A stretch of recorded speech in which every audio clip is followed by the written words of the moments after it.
Halo, jumpa lagi dengan Oma Ning. Seperti biasa, Oma selalu ingin berbagi sehat secara alami untuk Ancu, anak cucu dan kita semua tentunya. Kali ini Oma ingin sedikit berbagi tentang morfologi tanaman obat. Apa itu morfologi? Ya, morfologi tanaman obat adalah bagian-bagian dari tanaman obat yang berkhasiat. Nih seperti di depan Oma nih contohnya ya. Jadi tanaman obat itu yang berkhasiat kan memang bisa beda-beda tanaman, beda bagiannya yang berkhasiat. Contoh, ini misalnya ada akar. Kalau ini akar alang-alang ya nih. Ya, ini akar alang-alang namanya. Nanti ada lagi akar korwoceng, ada lagi akar sidaguri dan sebagainya ya. Oke, ada lagi yang bagian dari batang seperti ini nih. Ini batang dari kayu manis. Ya, ini kulitnya.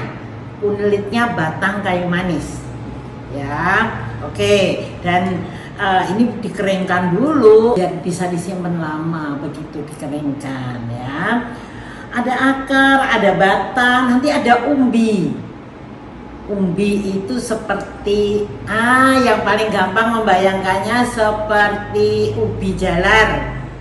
Misalnya ubi ungu itu umbinya kan yang dipakai. Atau kalau tanaman obat yang lain ada umbi daun dewa. Nah, itu juga umbinya. Kalau umbi lapis beda lagi. Jadi kalau umbi itu kan seperti ubi ungu ya, seperti umbinya daun dewa. Kemudian kalau umbi lapis ya seperti bawang putih, bawang merah atau bawang bombay gitu. Jadi beda-beda kan bagian tanamannya. Ada lagi bentuk rimpang atau empon-empon, Ancu udah tahu kan, seperti temulawak, kunyit gitu ya. Ada yang bentuknya daun. Jadi tanaman obat tuh yang khasiatnya paling dominan ada tadi rimpang, itu yang ada di bawah tanah ya. Kemudian kalau daun ya di atas tanah gitu, seperti misalnya daun sambiloto, daun pegagan, daun binahong, seperti itu. Itu dipilih daunnya, bukan akarnya, ya kan? Lalu ada lagi bentuknya yang bunga. Nah, seperti bunga melati, bunga kenop, bunga telang ya. Sebetulnya semua bagian tanamannya itu punya khasiat, tapi yang kuat, yang dominan adalah bunganya. Ya, termasuk melati juga. Yang lain lagi bentuk bijinya. Jadi bagian tanaman dari bijinya itu yang berkhasiat obat. Seperti apa misalnya? Seperti buah pala atau biji pala. Biji juga pepper ya, pepper itu ini apa namanya, lada. Ya. Oke, jadi tanaman obat bagian-bagiannya bisa berbeda-beda yang dominan khasiatnya atau yang sudah dilakukan penelitian. Ya. Oke. Nah, sekarang dari satu persatu kita bahas ya mengenai akar. Nah, ini akar alang-alang. Kita mulai akar alang-alang.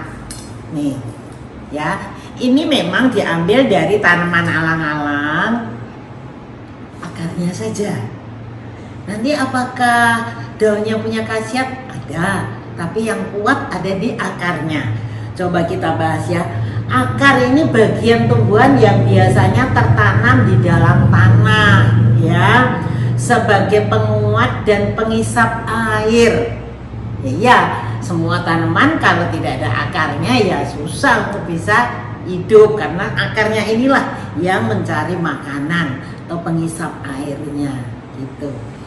Lalu alang-alang ini bahasa latinnya Imperata cylindrica.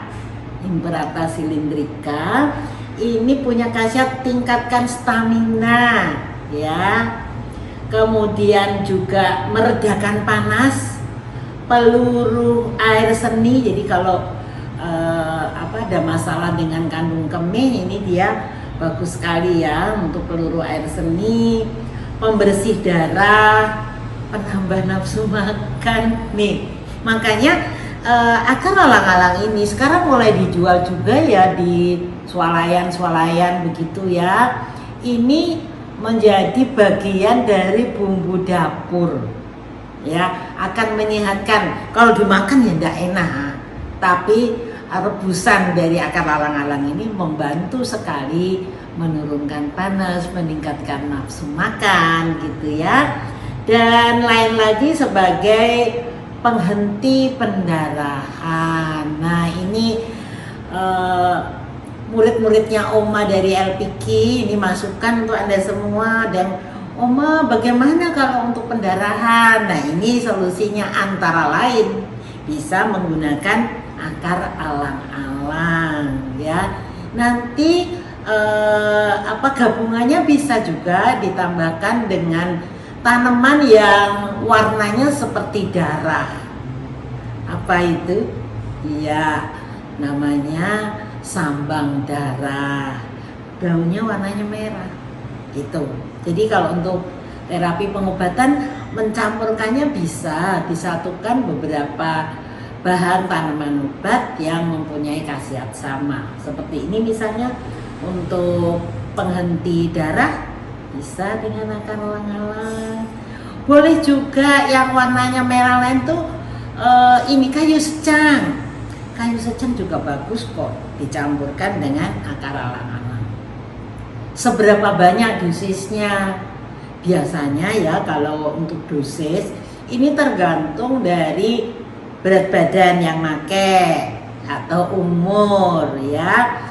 Perlu dipahami bahwa untuk dosis misalnya ya, kita kalau pakai cara tradisional memang sejimpit pakai begini nih, misalnya 3 jari sejimpit misalnya dikecil-kecil sejimpit.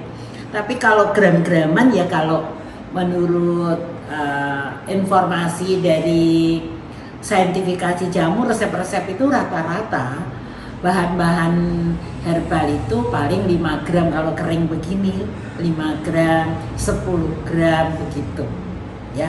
Dan pada intinya kalau cuman akar alang-alang sih tidak terlalu masalah banget ya. Misalnya kelebihan masalah enggak. Cuma ya jangan 1 kilo tentunya ya. Oke, jadi ini informasi tentang akar alang-alang. Nanti ada lagi misalnya tanaman Purwoceng. Nih, ada sedikit masukan nih.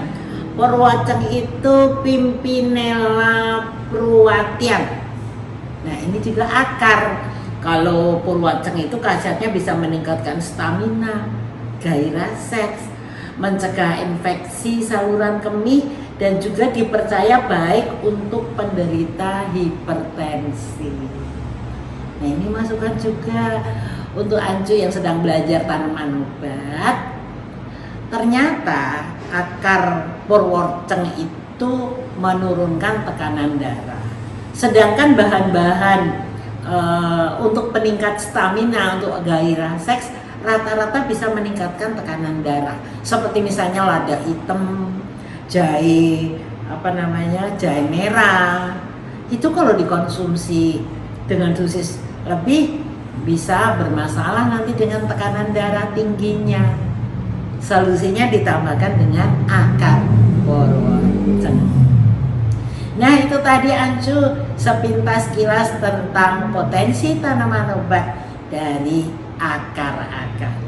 Ya, semoga bermanfaat. Semua orang bisa sehat.